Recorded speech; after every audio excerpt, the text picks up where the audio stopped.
Three, two, one.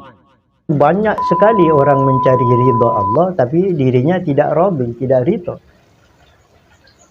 Untuk mencapai ridha, untuk mencapai mardiyah, ridha Allah Subhanahu wa taala diawali dari diri kita. Jadi nafsu kita harus radiyah dulu, baru mardiyah.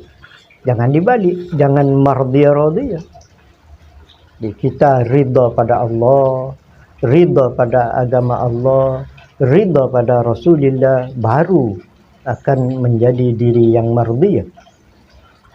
Ya, kebanyakan dari kita kadang kan mencari ridha Allah, kemana-mana mencari ridha Allah, tapi dirinya tidak ridha.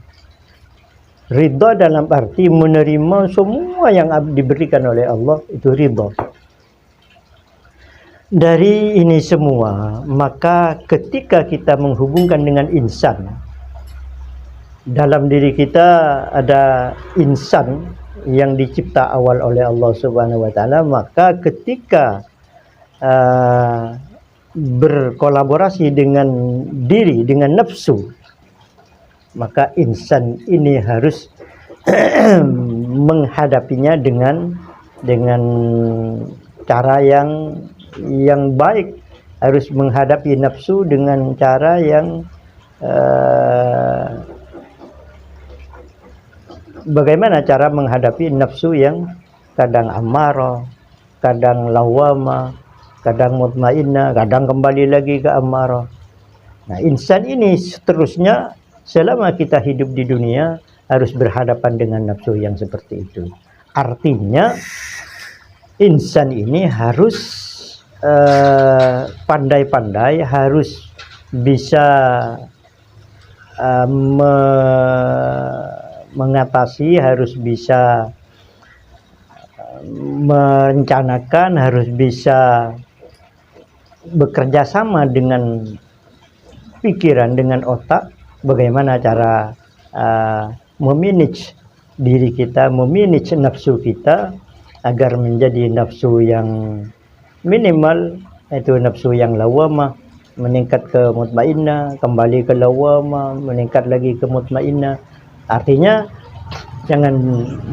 insan jangan membiarkan nafsu atau diri kita berada pada ammarah terus. Kenapa? Karena kalau diri atau ketika diri kita berada di ammarah, nafsu ammarah, maka berarti harus jahat terus. Di tangan mengikuti nafsu ammarah, jahat. Mulut mengikuti nafsu ammarah, jahat, menjadi mulut yang tidak baik. Mata mengikuti nafsu ammarah, menjadi mata yang tidak baik, dan seterusnya. Maka insan kita harus bisa memanage nafsu itu agar menjadi nafsu yang tingkatan lebih tinggi, yaitu nafsu yang lawamah, kemudian menjadi nafsu mutmainnah. Dan itu selama hidup harus di manage terus, harus dinasihati terus. Siapa yang bertugas? Insan ini. Jadi insan kita harus bisa mengatasi, harus bisa memanage nafsu ini menjadi nafsu yang baik. Oleh karena itu sangat dibutuhkan akal ini. Ya, akal kita di mana? Akal kita yaitu yang mencari ilmu, yang mencari pengertian, yang mencari pemahaman untuk disumbangkan pada insan ini untuk bisa mengatasi dan memanage nafsu menjadi nafsu yang baik. Jadi antara insan, akal, dan nafsu, insan ini adalah milik, atau di setiap nas ada insan yang dicipta awal oleh Allah, kemudian akal yang memberi ilmu, akal yang menyumbangkan pengertian kepada insan agar insan bisa memanage nafsu ini menjadi nafsu yang baik, menjadi nafsu yang minimal lawamah, dan kalau bisa menjadi nafsu yang mutmainnah sampai di bawah, kita menghadap Allah Subhanahu wa taala, pagi dipanggil oleh Allah Subhanahu wa taala dengan sebutan ya Tuhan nafsul mutmainnah. Jangan sampai atau jangan kita di akhir kehidupan kita di dunia ini dipanggil oleh Allah dengan sebutan ya Tuhan nafsul ammarah.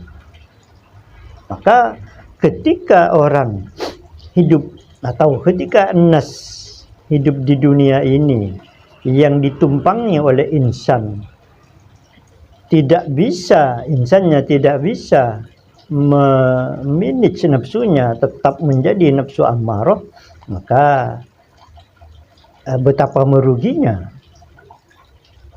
nas yang ditumpangi insan kalau di dunia atau hidup di dunia ini tidak bisa meningkat menjadi nafsu yang lebih baik, menjadi diri yang lebih baik, bahkan tetap menjadi diri atau nafsu yang jauh dari Allah Subhanahu wa taala.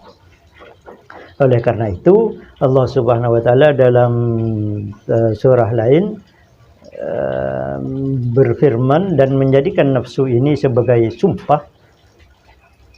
Itu dalam surah Asy-Syams Allah berfirman, "A'udzu billahi minasyaitonir rajim. Wa nafsin wa ma sawwaha fa alhamaha fujuraha wa taqwaha qad aflaha man zakkaha wa qad khaba man dassaha." Itu surah Asy-Syams. Surah Asy-Syams adalah satu-satunya surat yang lebih banyak sumpah daripada yang disumpahkan. Sumpah Allah Subhanahu wa taala di dalam surah Asy-Syams ini 11. Syamsi wadduhaha wal qamari idza talaha wan nahari idza jallaha wal laili idza yaghshaha as-samai wa ma banaha 7 wal ardi wa ma tahaha 9 wa nafsin wa ma sawwaha 11.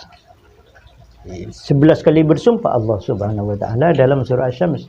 Di antaranya adalah nafsu. Wa nafsin wa ma sawwaha. Ketika sesuatu dijadikan sumpah oleh Allah Subhanahu wa taala, maka kita perlu tahu kenapa. Artinya ada sesuatu yang perlu diketahui, penting dikaji, penting amalkan, penting dihindari, penting, dan berbagai kepentingan yang mesti kita tahu dalam hal yang dijadikan sumpah oleh Allah Subhanahu wa taala. Berarti nafsu ini, nafsu sangat penting kita kaji, sangat penting kita ketahui, sangat penting kita memahami, dan karena nafsu ini termasuk sesuatu yang menentukan jalan atau alur kehidupan kita di dunia ini. Allah bersumpah, wa nafsin wa ma sawwaha, demi nafsu dan sesuatu yang menjadikan nafsu itu sempurna. Nafsu dikatakan sempurna kalau sudah menjadi nafsu mutmainnah, nafsu yang tenang, nafsu yang baik, nafsu yang selalu berada pada kebaikan. Nafsin wa ma sawwaha fa alhamaha fujuraha wa taqwaha. Kemudian oleh Allah nafsu ini, diri kita ini diberi ilham tentang kejahatan, fujur, taqwaha, dan tentang kebaikan. Artinya di hadapan setiap nafsu, di hadapan setiap insan ada jalan yang baik, ada jalan yang jahat, ada jalan yang buruk. Maka qad aflaha man zakkaha, sungguh sangat beruntung orang yang bisa menjadikan nafsu itu jadi nafsu yang baik. Sangat beruntung kata Allah. Wa qad khaba man dassaha, dan sangat merugi dan sungguh sangat merugi orang yang menjadikan nafsu itu jadi nafsu yang kotor, jadi nafsu yang selalu berada pada tingkatan ammarah. Jadi orang yang beruntung atau insan yang beruntung, karena insan ini yang harus membawa jadi segala sesuatu yang dilakukan oleh an-nas dan berkolaborasi dengan nafsu, maka yang membawa terus berjalan pada titik akhir nanti berhadapan dengan Allah Subhanahu wa taala adalah insan. Jadi insan yang membawa semua.